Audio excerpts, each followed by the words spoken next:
તો ભાજપ પ્રદેશ પ્રમુખનો ધુઆધાર પ્રચાર જોવા મળી રહ્યો છે। સી.આર. પાટીલનો ધુઆધાર પ્રચાર જોવા મળ્યો છે। તો ભાજપ પ્રદેશ પ્રમુખ સી.આર. પાટીલનો ધુઆધાર પ્રચાર। પાટીલ એક જ દિવસમાં 17 કાર્યક્રમમાં આપશે હાજરી। નવસારીમાં અનેક કાર્યક્રમમાં સી.આર. પાટીલ હાજરી આપવાના છે।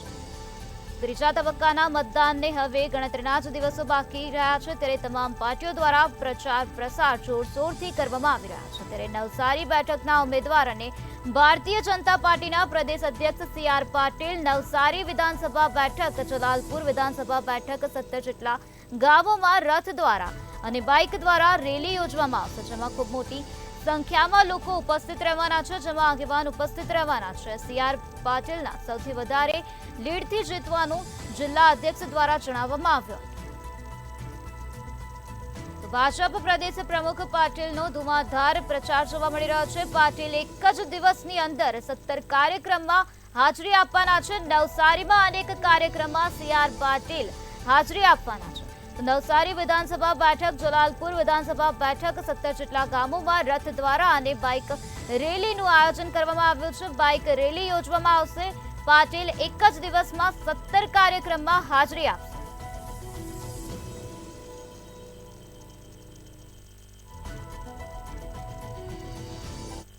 તબક્કાના મતદાનને હવે ગણતરીના દિવસો બાકી રહ્યા છે, ત્યારે તમામ પાર્ટીઓ દ્વારા પ્રચાર પ્રસાર પર જોરશોરથી કરવામાં આવી રહ્યો છે। ત્યારે નવસારી લોકસભા બેઠકની વાત કરવામાં આવે તો નવસારી લોકસભાની બેઠકના જે ઉમેદવાર છે સી.આર. પાટીલ અને ભારતીય જનતા પાર્ટીના પ્રદેશ અધ્યક્ષ છે, તે આજે ફરીથી નવસારી વિધાનસભા અને જલાલપુર વિધાનસભામાં 17 જેટલા ગામોમાં રથથી લોકોનું અભિવાદન ઝીલશે। ત્યારે આપણી સાથે નવસારી જિલ્લાના અધ્યક્ષ જોડાયા છે। આજે સી.આર. પાટીલજીનો ફરીથી એક પ્રવાસ છે, શું કહેશો? આગામી લોકસભાની ચૂંટણીને લઈને અમારા સાંસદ અને પ્રદેશ અધ્યક્ષ સી.આર. પાટીલ સાહેબનો આજે બીજી તબક્કાનો એમનો પ્રવાસ છે। ગઈ વખતે ગણદેવી મત વિસ્તારની અંદર એમનો પ્રવાસ પૂરો થયો છે। આજે નવસારી વિધાનસભા અને જલાલપુર તાલુકાના આવતા ગામોમાં એમનો દરેકે ગામે ગામ જઈને એમનો પ્રવાસ છે।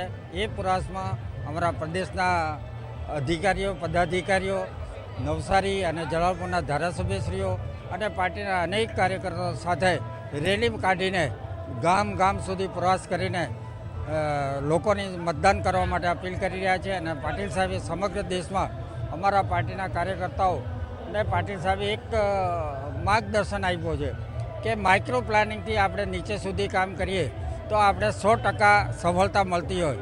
એ જ રીતે નવસારી જિલ્લામાં આવતી 3 લોકસભાના વિધાનસભામાં માઇક્રો પ્લાનિંગનું મેનેજમેન્ટથી અમે પ્રોગ્રામ કરી દીધું છે। અમારા કાર્યકર્તાઓ ઘર ઘર સુધી લોકોનો સંપર્ક કરીને 7મી તારીખે ખૂબ મોટી સંખ્યામાં મતદાન કરીને ફરીવાર પાટીલ સાહેબને સૌથી વધારે મતોથી જીતાડીને દિલ્હી મોદી સાહેબના દરબારમાં મોકલવા માટે થનગની રહ્યા છે।